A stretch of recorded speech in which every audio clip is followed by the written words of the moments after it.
Do you know where these lost photographs of gay couples came from? No, but tell me about them. So on a sunny afternoon in the year 2000, Hugh Ninny and Neil Treadwell, a gay Texan couple, were browsing a local antique shop in Dallas. While they were looking around, they discovered a box of tiny photographs. And one of them was an old photograph of two men, with one man hugging the other from behind in a relaxed embrace. So Hugh and Neil were convinced that these men must have been in love. So they bought the photograph and they took it home, believing that it was the only one in the world. It wasn't until about 8 months later that they found the second photograph. But then the couple went to New York, and perusing the antique shops there, they found 10 more. And more and more and more until they had hundreds of them.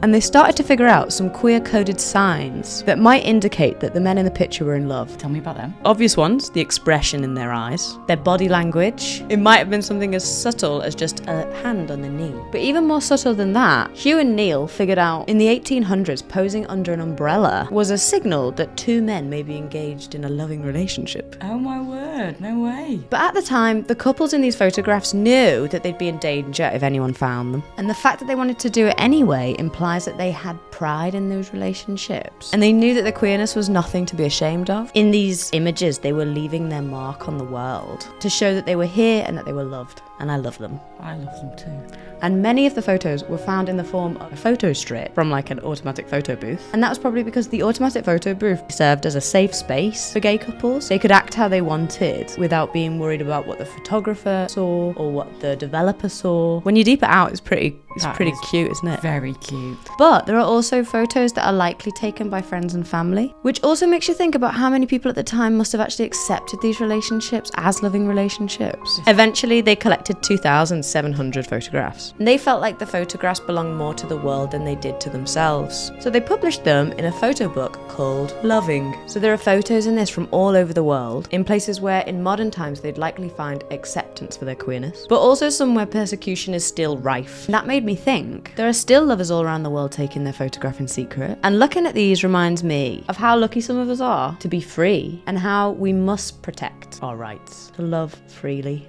like these men never got to.